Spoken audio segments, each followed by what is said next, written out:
muito grande estar com vocês aqui. A gente tem um relacionamento com essa igreja já de anos, né? Eu estive aqui, primeiro estive no Fazedores em 2010, depois novamente em 2013, na época eu cantava, né? Um tempo que passou. Depois voltei algumas vezes como professor da Escola de Ministérios, né? Depois não pude vir mais, mas hoje em dia rede social, WhatsApp, né? A gente está sempre se falando, então ficamos alguns anos sem nos ver pessoalmente, né? Mas sempre conversando, sempre brincando e mandando. O Robson de vez em quando manda uns áudios do nada com alguns comentários e tal. E a gente está sempre se comunicando. Então eu considero o Robson, o Anderson, né, as famílias são amigos da gente de verdade, né? Então é muito bom estar aqui. Por isso que eu recomendo a igreja. Eu tenho uma atuação nas redes sociais um pouco controversa, porque se a gente for muito fofinho nas redes sociais, não acontece nada. Você tem que ser um pouco, às vezes, enfático, né? Às vezes acerta, às vezes erra, para poder chamar atenção. Enfim, a mídia, essa mídia funciona assim. Mas pessoalmente sou mais tranquilo, né? Mas e eu gosto muito de dizer, né, quando eu falo com o público aqui do Rio Grande do Sul, porque vocês não têm ideia do que é o Brasil hoje em termos de igreja evangélica. Há cidades e cidades inteiras no Brasil que as pessoas não têm uma opção de uma igreja saudável, decente para frequentar. A gente vive hoje numa cultura, numa subcultura evangélica adoecida. A igreja evangélica brasileira, talvez hoje, seja, em muitos contextos, um ninho de pessoas com graves doenças mentais. Nós vivemos numa cultura quase de psicopatia na liderança evangélica brasileira. E assim, é muito oportuno para mim estar aqui no Catch the Fire, que é uma igreja respeitada, um trabalho aprovado, o qual eu sempre recomendo. Eu falo para as pessoas, né? Muita gente me contata de Porto Alegre, até no culto anterior tinha um casal de alunos, e também que me acompanham pelas redes sociais, que moram em Porto Alegre, e eu disse para eles, olha, façam um esforço, nem que você venha aqui a cada 15 dias, mas congregue aqui, venha congregar aqui no Catch the Fire, pegue o carro, é 1 hora de viagem, não é nada. Se você fosse paulistano, isso é o tempo que você gasta para ir numa igreja do seu próprio bairro, né? Então pega o carro, vá para o Catch the Fire, participe da igreja, congregue na igreja, porque a gente vive hoje um país onde o evangelho se tornou uma outra coisa para muita gente. Então vocês têm o privilégio de estarem numa cidade e numa igreja que não reproduz essa cultura. Isso é maravilhoso, é realmente um privilégio. E eu quero aproveitar, na verdade, a minha presença aqui, o espaço aqui, aproveitar o fato de nós estarmos transmitindo nas redes sociais, né, no YouTube, a mensagem de hoje, para poder falar sobre esse assunto aqui. E já falei sobre isso no culto anterior, mas o culto anterior a gente fala um pouco mais, com um tempo um pouco mais curto, né? E gostaria de desenvolver isso melhor com vocês aqui hoje, ok? E para isso, eu preciso que vocês abram as suas Bíblias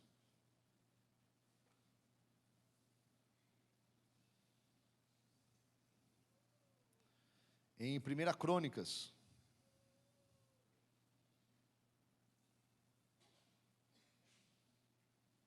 capítulo 11.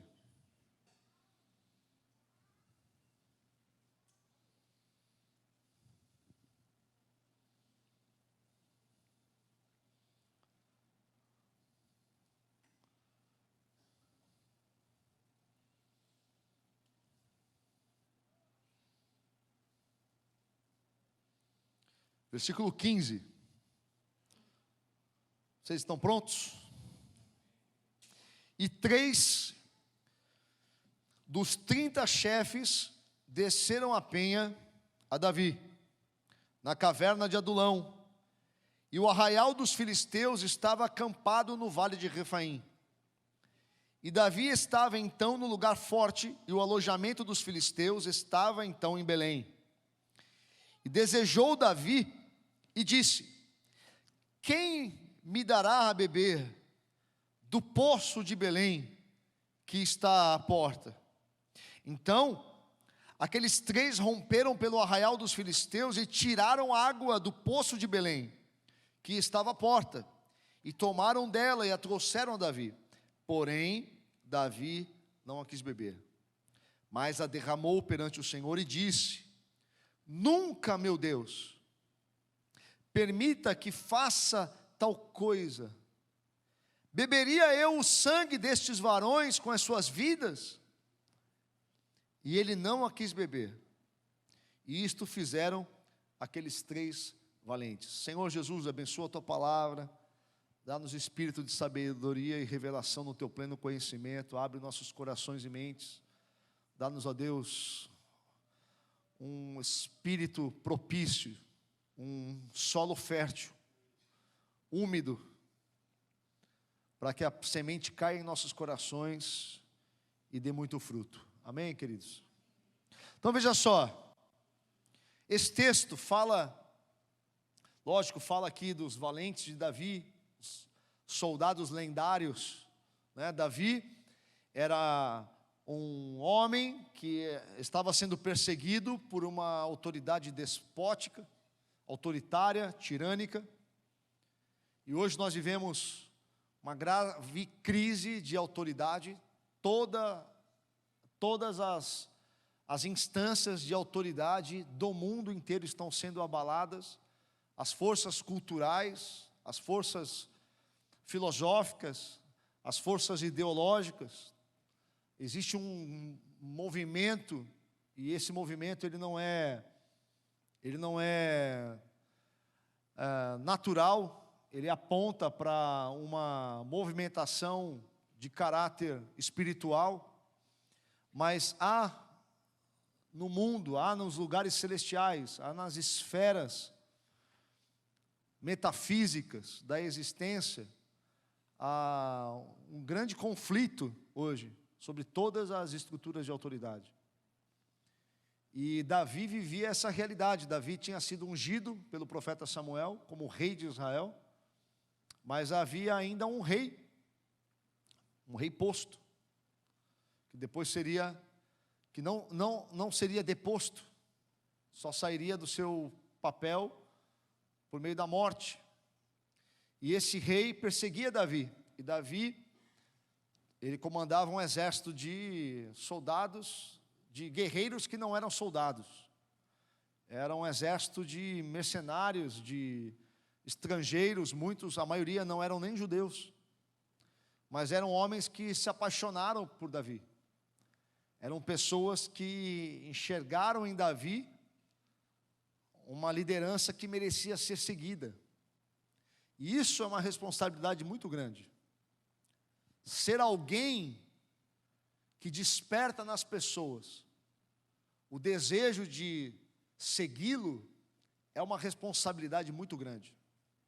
Você que é marido, você que é pai, você que é mãe, você que é professor, professora, pastor, pastora, líder de grupo familiar, líder de departamento, referência para a juventude da igreja, referência para os adolescentes da igreja, você que exerce um papel de liderança na sua empresa, no seu negócio, você que é um gestor de projetos, você que é um CEO de uma startup, você que é um diretor de uma empresa familiar, não importa.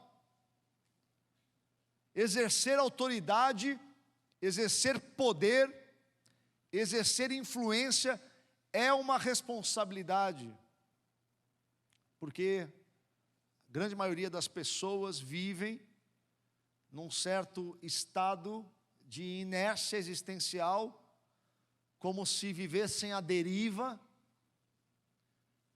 e carecem de referenciais, de vozes de comando, de influencers. É um fenômeno dos nossos dias. Mateus capítulo 9 tem um texto emblemático para mim, quando Jesus desce do barco e olha para as multidões e se compadece.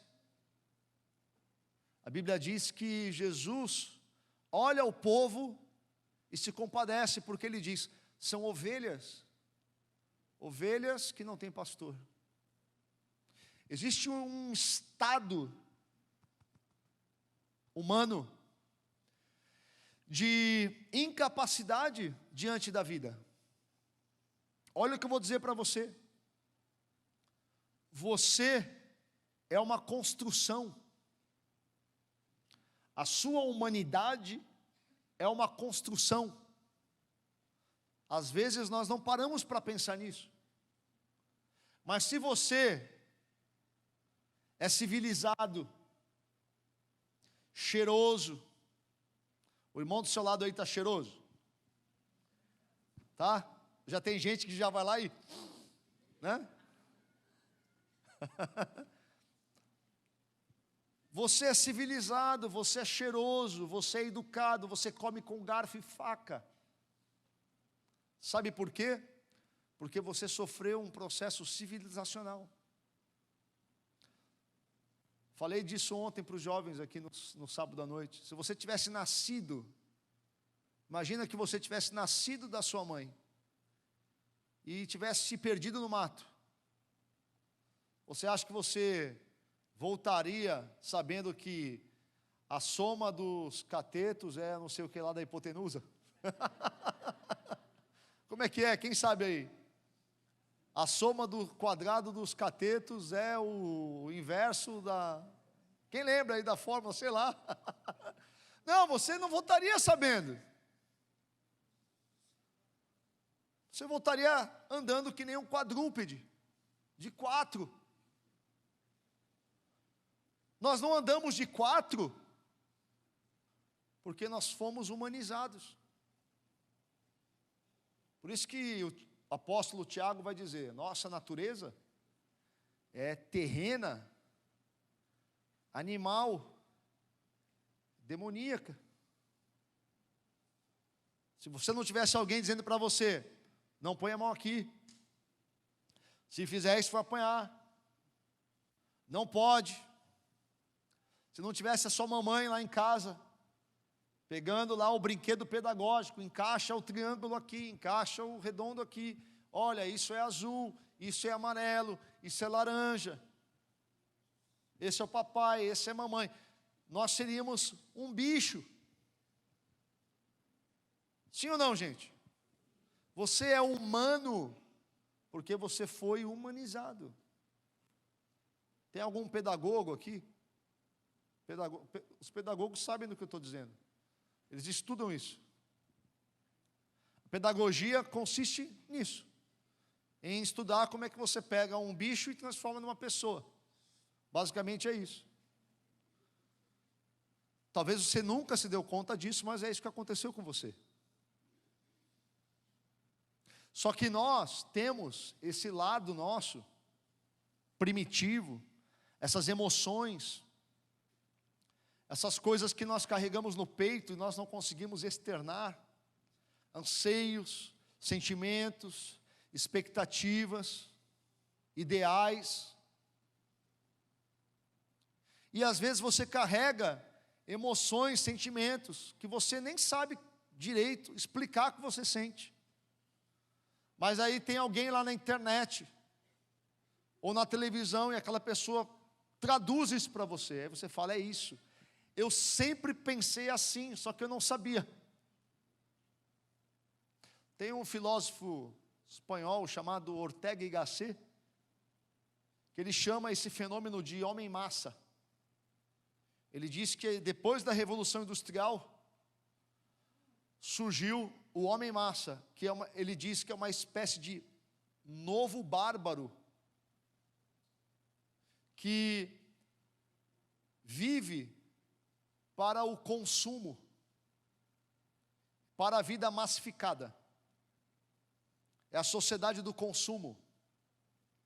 As pessoas buscam realização nas coisas e nas experiências. A nossa cultura hoje diz para você, olha, o que te realiza são as coisas. Qual é o teu sonho de consumo? Coisa mais ridícula que existe é um cristão dizendo que tem um sonho de consumo. Porque o cristão ter sonho de consumo é o cristão ignorar o sermão da montanha, por exemplo. Não ajunteis tesouros onde a traça corrói, e onde a traça ferrugem corrói, onde o ladrão rouba. Ajunteis tesouros nos céus, onde a traça ferrugem não corrói, e onde o ladrão não rouba. O que isso significa? Que você não pode ter as coisas? Claro que não. Significa que você não busca significado nessas coisas. Você tem, você administra, você é mordomo. Você usa para o seu bem, para a sua família, para o reino, para as pessoas, para ser generoso. Mas não são estas coisas que te realizam. Nossa cultura nos diz que o que nos realiza são as experiências, os lugares, os países que você visita, as fotos que você põe no Instagram, nas praias, as poses, né? Os carimbos que você tem no passaporte. Veja, a nossa sociedade, a nossa cultura nos oferece o tempo inteiro projetos de realização. Olha só o que isso significa. Que você busca o que é real em coisas e em experiências. Realização é buscar aquilo que é real.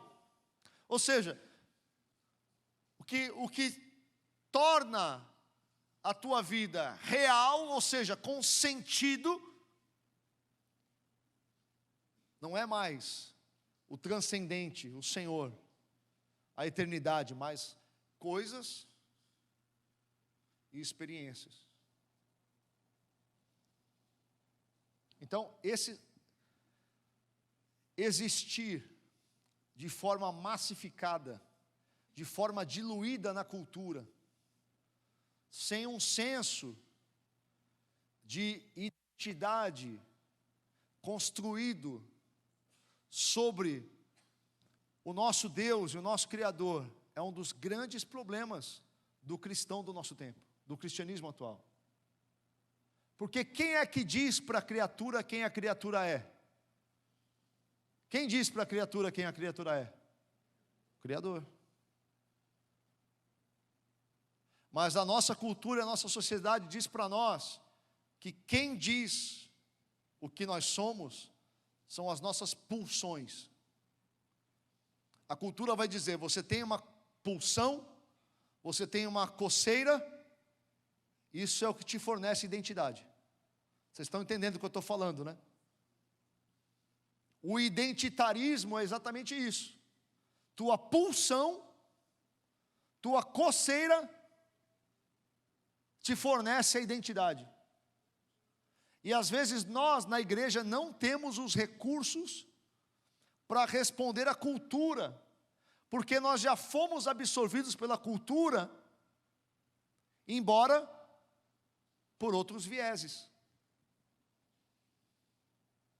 Porque nós estamos buscando pertencimento, realização, identificação, na mesma cultura massificada, que flexiona às vezes para a direita e flexiona às vezes para a esquerda. Então, você ter um papel de liderança, de governo, de influência, é uma responsabilidade muito grande. Aqui nós vemos a figura de Davi. Davi era o cara. Davi era carismático. Davi era simpático. Imagina, você tem um cara que é guerreiro, que é poeta, que é espiritual, sim ou não? Que é inteligente, que tem resposta para os problemas, porque nós geralmente buscamos respostas para os nossos problemas, né? Quando as pessoas vão atrás desses gurus de internet, que vendem atalho para a pessoa destravar, desatar, explodir, né, decolar. Esta pessoa está comprando respostas, geralmente comprando por atalhos. E essa turma enriquece lidando com essas ovelhas sem pastor. Porque, olha o que eu vou dizer para vocês. Uma das diferenças entre uma pessoa madura, adulta, de uma pessoa imatura e infantil, é que o imaturo, ele acredita que pode resolver problemas complexos de forma fácil. Só que problemas complexos não possuem soluções fáceis. Problemas complexos possuem soluções complexas. Então, um adulto, uma pessoa madura, que não é uma ovelhinha sem pastor, mas é alguém consciente, alguém que saiu da massa, alguém que saiu da diluição, alguém que se desenvolveu, alguém que se aproximou do seu Senhor. Essa pessoa, ela consegue perceber a diferença entre um discurso falso, raso, e um discurso verdadeiro e profundo. Eu usei um exemplo, eu converso muito com os meus filhos em casa, né? Eu tenho 2 meninos, um de 19, um de 16, e uma menina de 7 anos. E assim, eu sempre fui muito conectado na internet. Eu tenho e-mail desde 95, 96. Eu sempre gostei da forma de comunicação que a internet oferece, essa coisa de você se comunicar, de você não senta só e recebe, mas você está o tempo inteiro interagindo. Então eu converso muito com eles porque me preocupo com a cabeça deles com relação às informações que circulam na internet.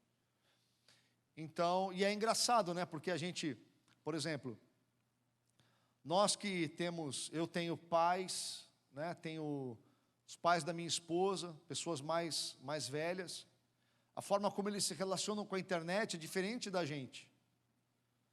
Né? As pessoas mais velhas, praticamente tudo que elas veem na internet, elas acreditam que é verdade. É ou não é? Tipo, olha, cure o câncer com suco de limão em jejum. O médico tal falou, e eles acreditam. Porque eles são de uma geração onde toda a informação era confiável. Se está na TV, se está no jornal, é verdade. E eles não entendem que na internet, uma criança de 8 anos abre lá um template e cria uma notícia igual se ela estivesse sendo publicada por um jornal. Eles não entendem que isso dá para fazer num template de celular. Então, quando chega para eles, eles têm dificuldade de entender que aquilo pode ser até uma pegadinha. Estou falando alguma bobagem? E nós vivemos na geração das pessoas que se informam pelo Zap, pelo YouTube, né? E pelas redes sociais. Então, eu estava conversando com os meus filhos, explicando para eles, olha, toda teoria da conspiração, ela precisa de um viés de confirmação, ela precisa de um sofisma, ela precisa parecer verdade para convencer as pessoas. Aí eu usei um exemplo com eles, de uma teoria da conspiração que diz, essa é uma das mais conhecidas, né? Que diz que as pirâmides foram construídas por aliens, por alienígenas.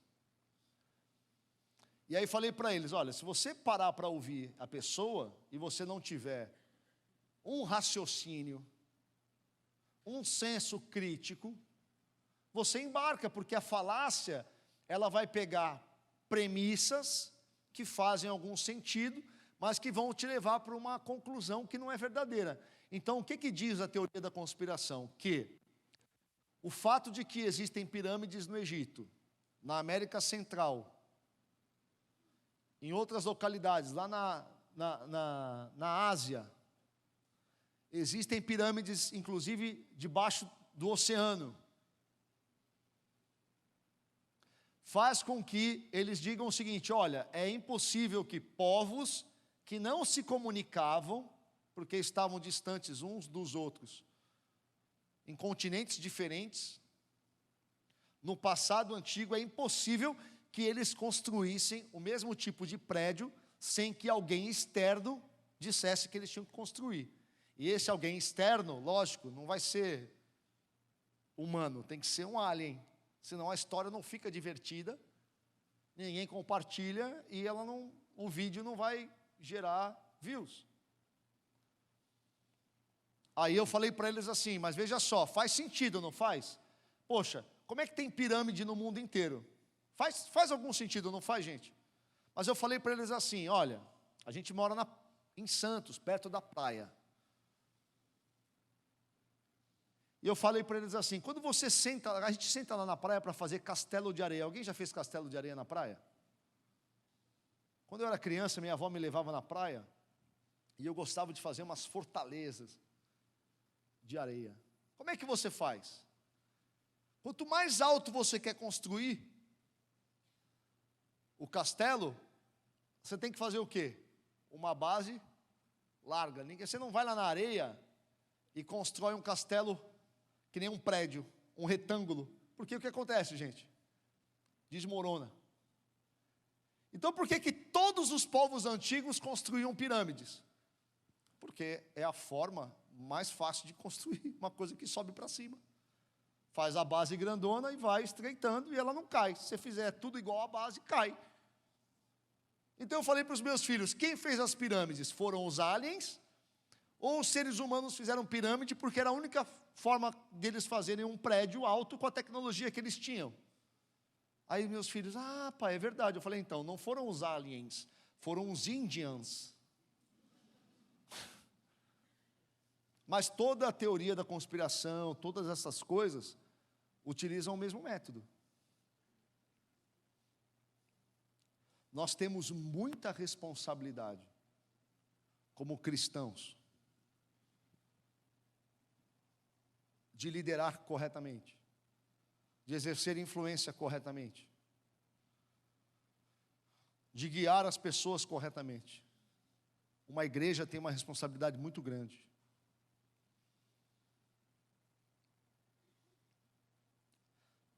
Há pessoas que, se você tira delas a igreja, a vida delas perde completamente o sentido. Porque foram pessoas sem um bom núcleo familiar, pessoas sem uma boa experiência afetiva, e elas encontraram refúgio na comunidade de fé. É uma responsabilidade muito grande ser um cristão, membro de uma comunidade de fé, e trabalhar e se esforçar para que essa comunidade de fé seja bíblica e seja saudável. É uma responsabilidade muito grande, é a sua responsabilidade.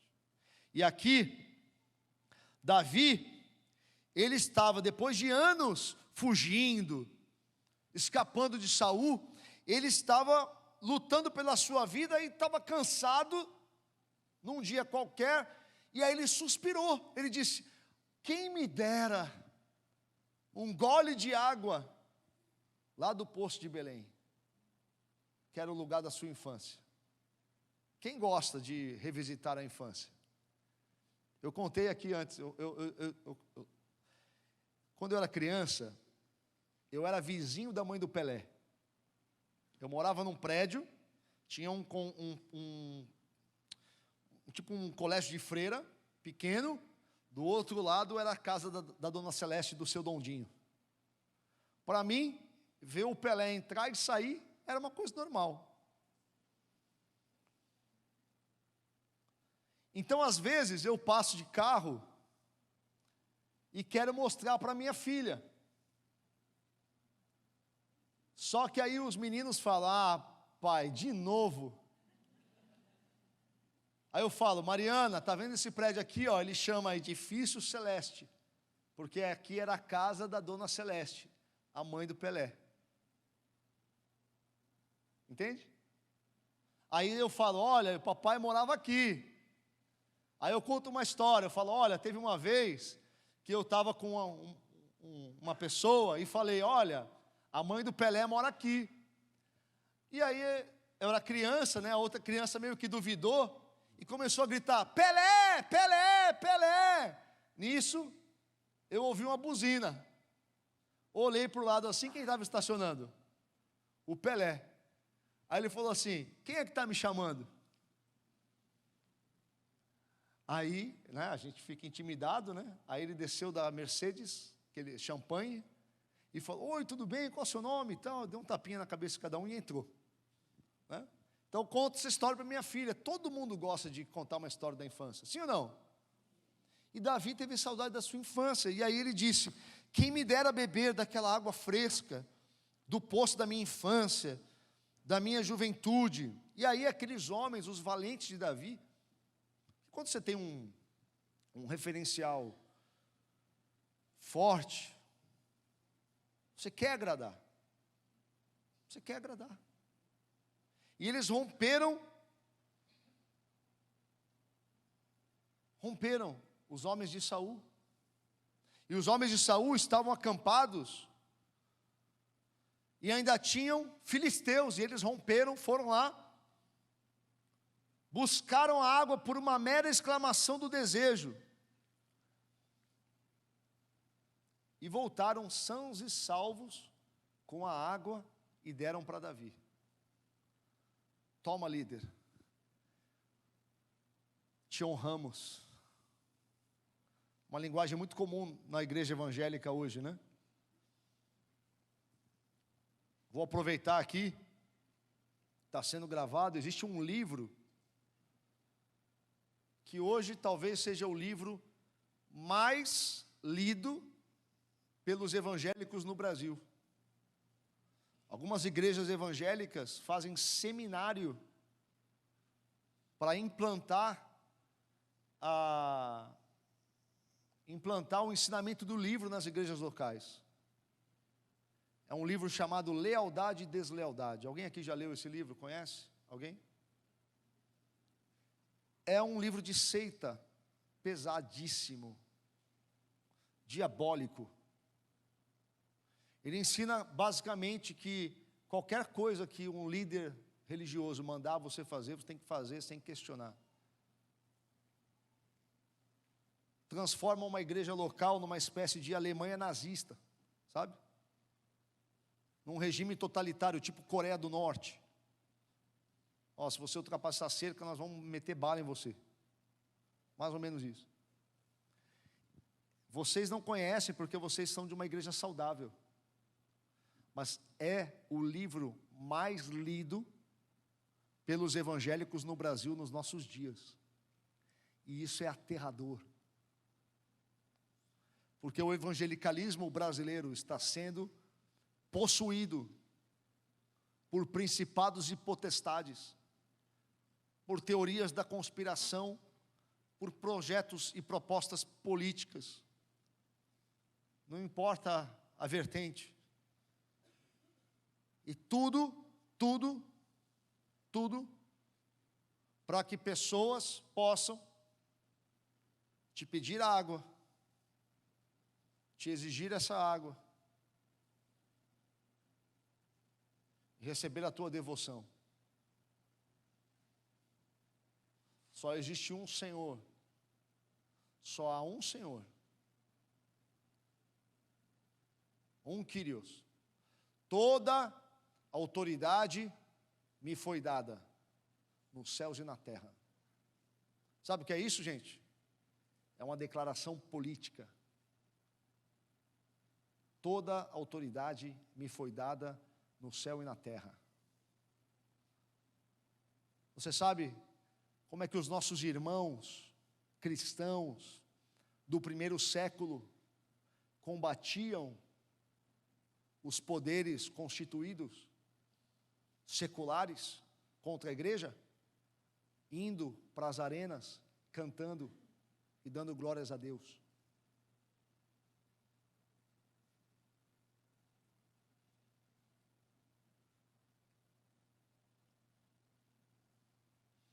Então, Davi pega essa água recebe essa água e diz: como que eu vou beber isso?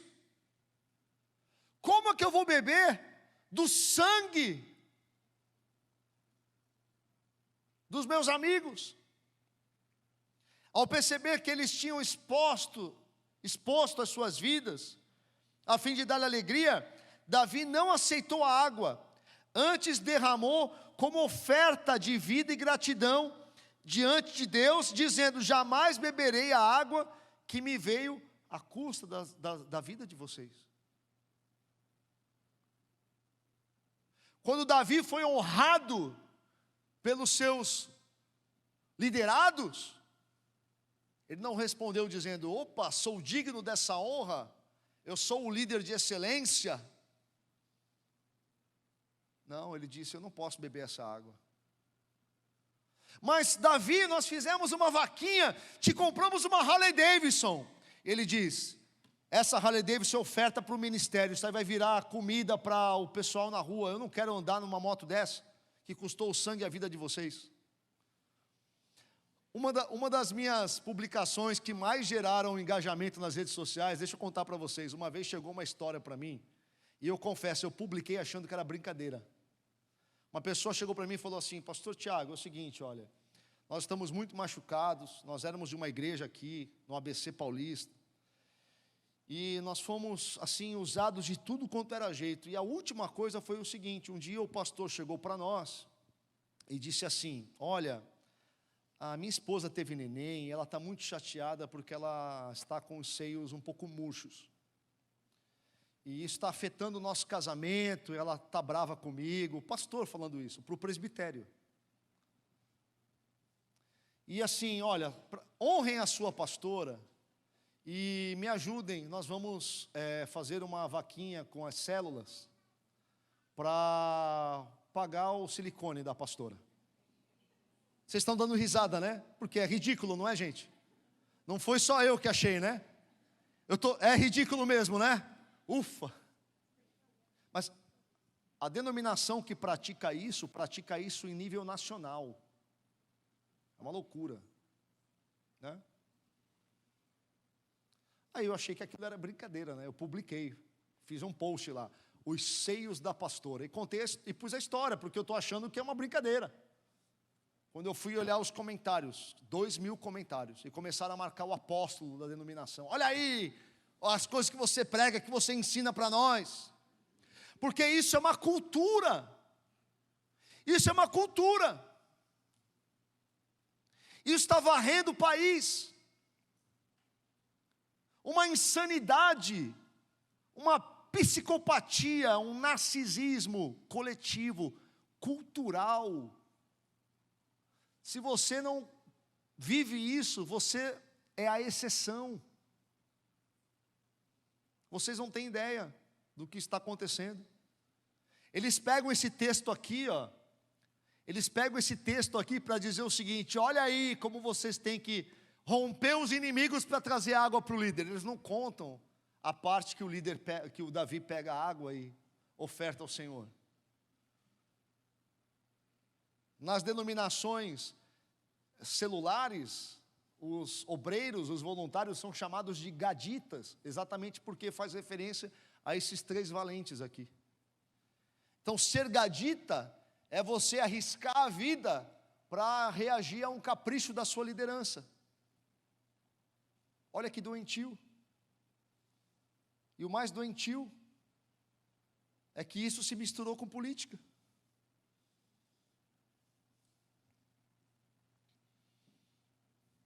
Então veja, o nível de percepção de Davi acerca do significado da vida como devoção a Deus e a Deus somente. Se fosse um pastor qualquer dos nossos dias, um ungidão, um líder desses que vendem cobertura,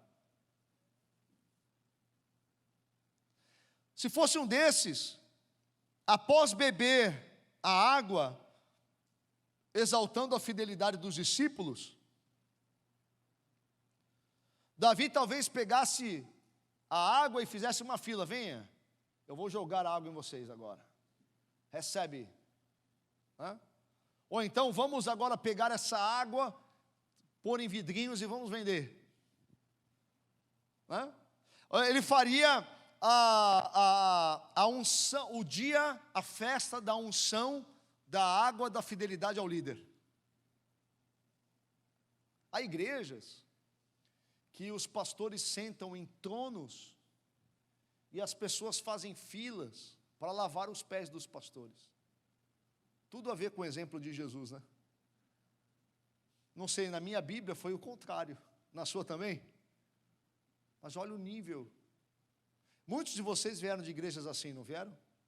Quantos de vocês chegaram aqui no Cat Defy e falaram, ufa, graças a Deus? Sim ou não? Tem gente levantando a mão aí, vocês sabem do que eu estou falando. Aqui no sul, está cheio. Cheio. De pastora fazendo vaquinha para pôr silicone. Aí não, aí já é exagero, né? Aí já é exagero. Eu fico imaginando, Robson, e fica imaginando, irmão. Beleza, colocaram, né? Instalou, né?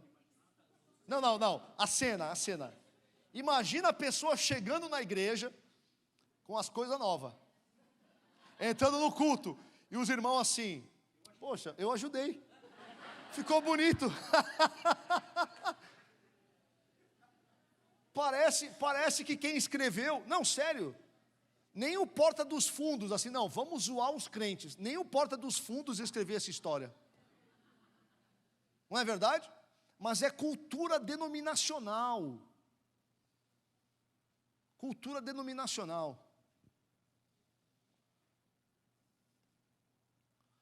O homem massa.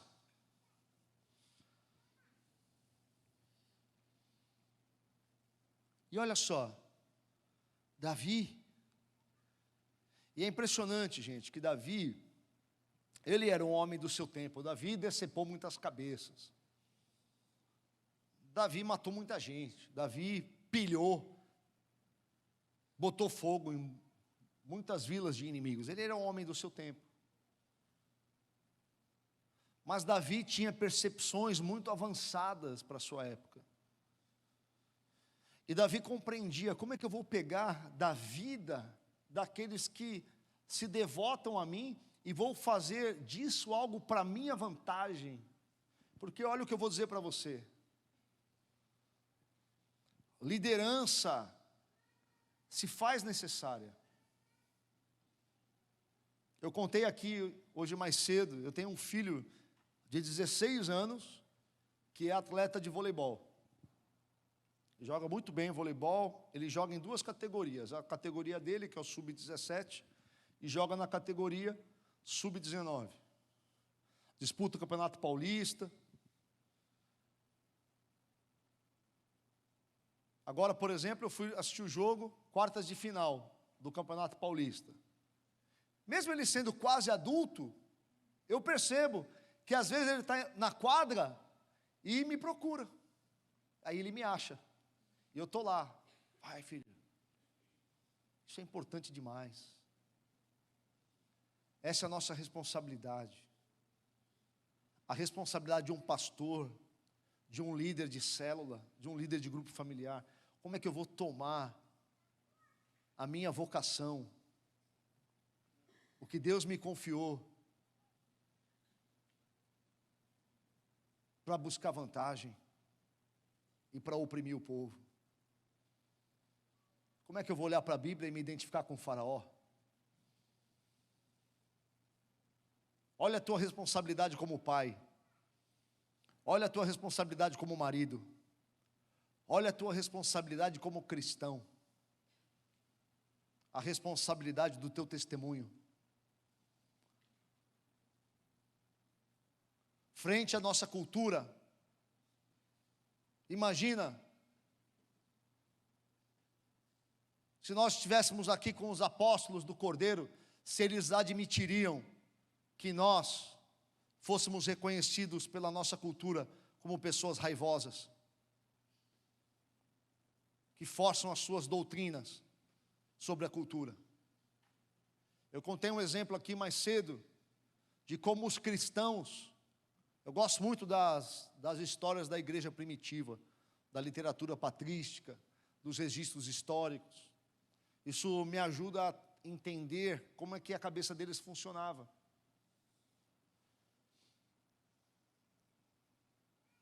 E aquela igreja cristã sendo implantada nas nações, vocês sabem como é que ela lidava com o problema do aborto no Império Romano?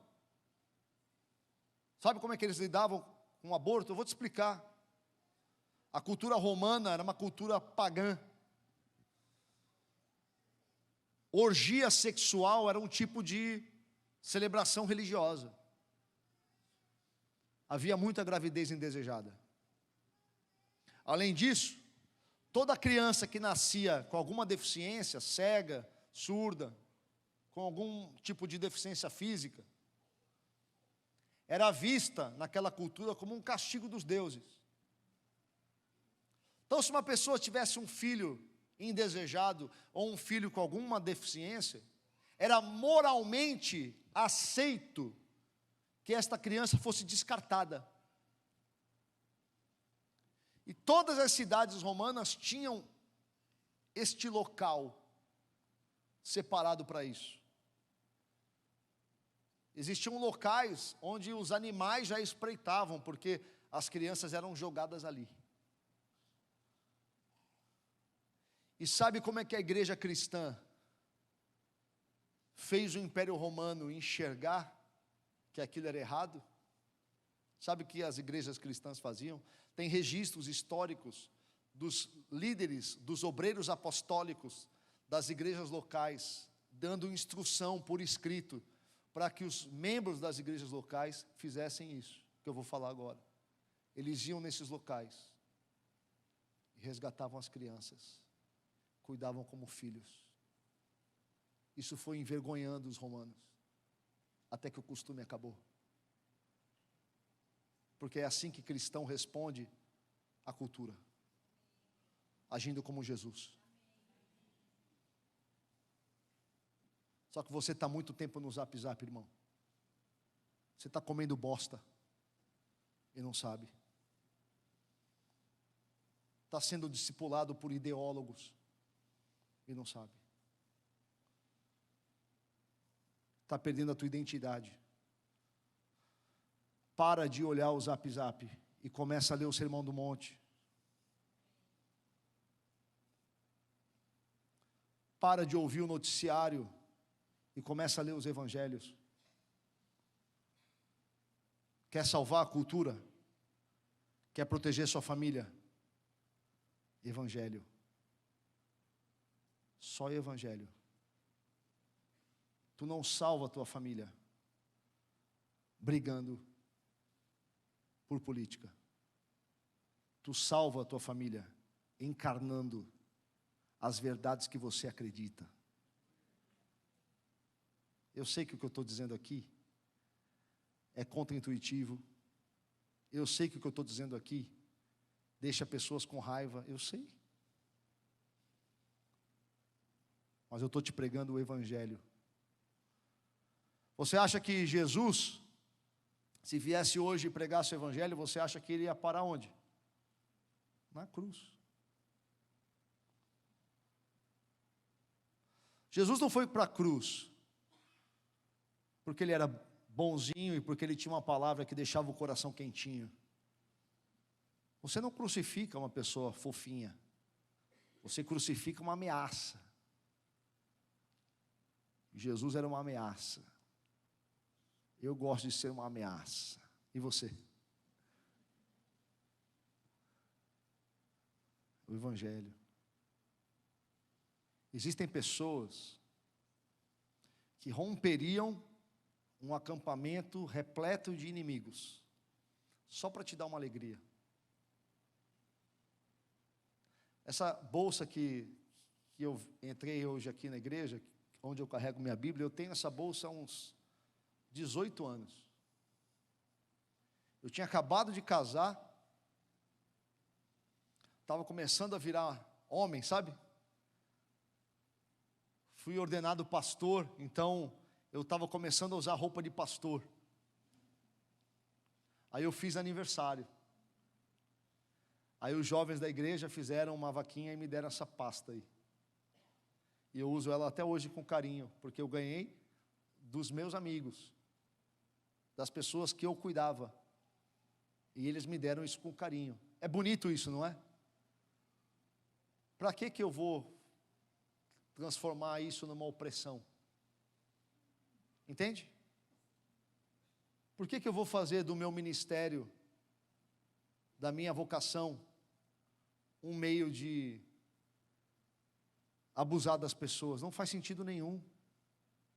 Se nós somos de Cristo, não faz sentido nenhum, gente. Qual o sentido que você, como cristão, deixe de falar com um parente por causa de política? Não tem sentido nenhum. Não tem nenhum sentido. Nada. É assim que você quer vencer a China, o comunismo, sendo odioso? É assim que você quer barrar os inimigos, sendo igual a eles? Onde você aprendeu isso? No Alcorão?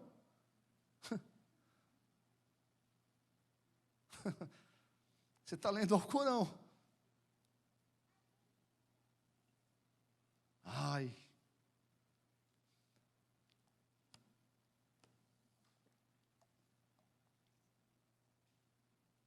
Quem é capaz de pegar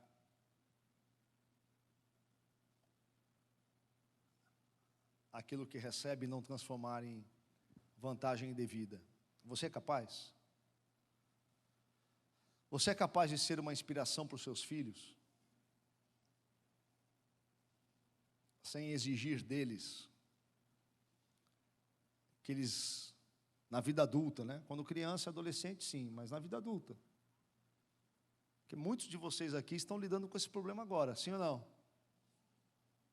Os filhos cresceram, foram para a universidade, e muitos não estão mais crendo naquilo que você ensinou eles a crer, sim ou não? Ou só eu lido com isso, lá na minha cidade? Como é que a gente lida com isso? Compartilhando as brigas do Zap? Amando. Encharcando de amor. Não fazendo da autoridade um privilégio, uma cadeia, uma vantagem, mas derramando aos pés do Senhor. Derramando como oferta de libação. Toda oferta que era dada com líquido era oferta de libação. Sabe por quê? Porque quando você derrama um líquido no fogo, o que acontece? Vira perfume. Então, quando você tem autoridade, quando você tem força, e você abre mão, isso exala o bom perfume de Cristo. Amém? Gente, isso é revolucionário. É difícil, mas é revolucionário. Essa é a nossa revolução. Essa é a nossa revolução. Essa é a nossa reforma. Agir como o nosso Senhor agiu. Entende? Amém? Você é capaz de dizer amém para o que eu estou falando? Olha o que eu vou dizer para encerrar. Um dos problemas que se avizinham para nós cristãos, nos nossos dias, é que as forças da nossa cultura sobre os nossos filhos são brutais. Quando o seu filho se senta na cadeira da escola e no banco da universidade, ele vai ser exposto todas as ideias da nossa cultura que produziram exatamente a cultura que nós estamos agora. E muitas vezes na igreja, na nossa caminhada cristã, nós não nos preparamos para desatar esses nós. Vou te dar um exemplo. Teu filho senta na cadeira da universidade, primeiro dia. E o professor vai perguntar para ele: você acredita em criacionismo? Aí teu filho vai dizer: acredito. Aí o professor vai dizer para ele: mas tu acredita que o mundo só tem 5.000 anos? Aí ele vai dizer: acredito. Aí o professor vai perguntar para ele: e os dinossauros? E os fósseis? E aí? Adalto Lourenço é a única opção cristã para responder essas questões? Ou tem outras respostas? Tem gente cristã pensando e respondendo os argumentos da cultura com profundidade e qualidade. Tem ou não tem? Tem, mas às vezes nós não conhecemos. Entende? Aí teu filho volta, que nem um rapaz lá da nossa igreja. O cara falou para mim: Tiagão, meu filho cresceu na igreja, obreiro de acampamento, voltou da faculdade, eu não reconheço mais. Maconheiro, ateu. E aí? Como é que a gente responde isso? Primeira resposta nossa é amor incondicional. Primeira resposta. Segunda resposta: adquirir munição para poder dialogar com a cultura, nos temas da cultura.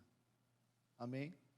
É aí que todos nós aqui, precisamos parar de consumir coisas que não respondem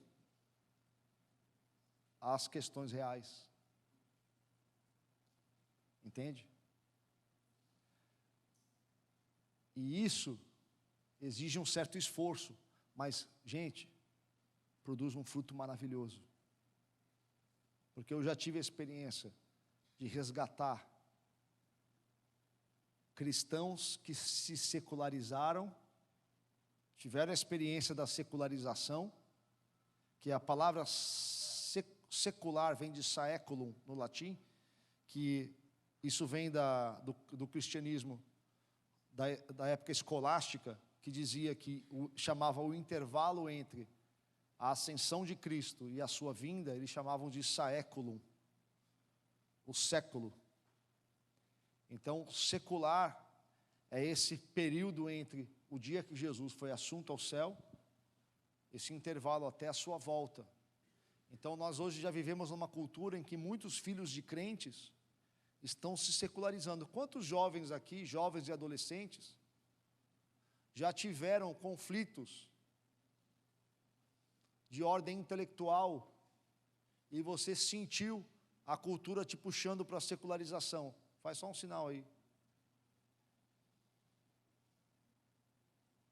Vários. Eu sei. Como é que a gente responde a isso, gente? Não é com política. Não pensa que a política vai resolver isso. Nunca resolveu. Outro dia uma irmã chegou para mim nas redes sociais e falou assim: pastor, mas você não está assustado com o que está acontecendo? Eu falei: irmã, você vive aonde? Na Suíça? Eu vivo no Brasil, isso aqui sempre foi uma bagunça. Sempre foi uma várzea. Às vezes piorando até melhora. Parece que a gente vivia na Suíça e agora, meu Deus, se não for eleito quem eu quero, o Brasil vai virar um país de terceiro mundo. Ei, já é faz tempo. Sempre foi.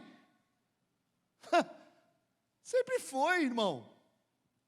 Não é, esses caras não vão resolver nada. Desculpa, eu voto igual você. Não tem uma camisa vermelha aqui embaixo. Fica tranquilo. Só que meu Kyrios,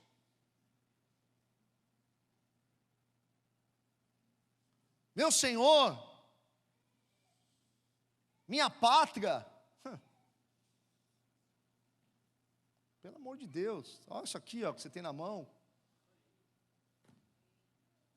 Onde você está com a cabeça? Para de viajar. Para de consumir porcaria. Quem tem que te fornecer identidade é Cristo. Tende em vós o mesmo sentimento que houve em Cristo Jesus. Embora sendo Deus, não usou por usurpação ser igual a Deus. Antes, a si mesmo se esvaziou. Assumiu a forma de servo.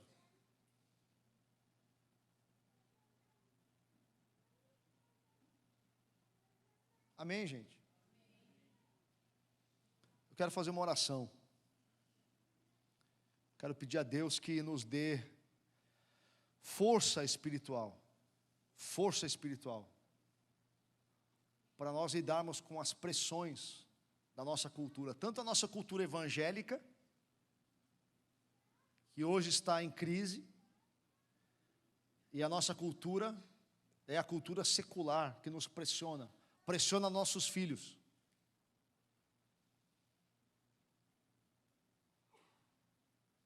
Fecha os teus olhos, curva a tua cabeça. Senhor Jesus, nós oramos. Porque, ó Deus, há uma grande responsabilidade em cada um de nós. Uma responsabilidade de liderarmos nossas famílias, nossos casamentos, as áreas da nossa igreja que estão sob a nossa responsabilidade, a nossa comunidade local, o nosso trabalho. Mas, ó Deus, precisamos fazer isso no Espírito de Cristo, com mansidão, com compaixão, com humildade, com a espiritualidade do Sermão do Monte, em nome de Jesus. Resgata-nos por Evangelho, Senhor, em nome de Jesus. Ó Deus, em nome de Jesus, nós queremos nos despir de toda a necessidade humana de ter sempre razão, de ter sempre o controle, e nós queremos nos apropriar do Espírito de Jesus, Espírito de Cristo.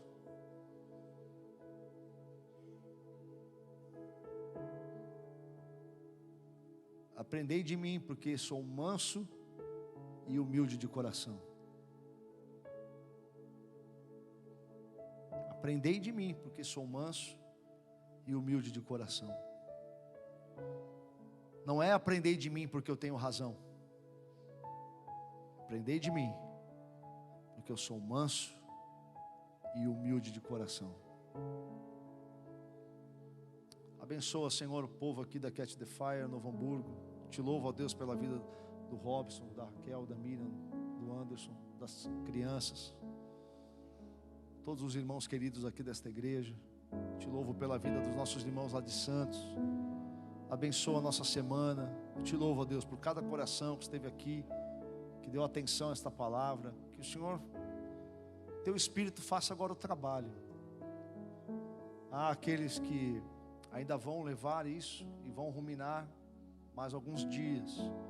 Que o Senhor nos toque, faça essa palavra germinar, florescer e frutificar, para que a semente produza vida, em nome de Jesus. Amém.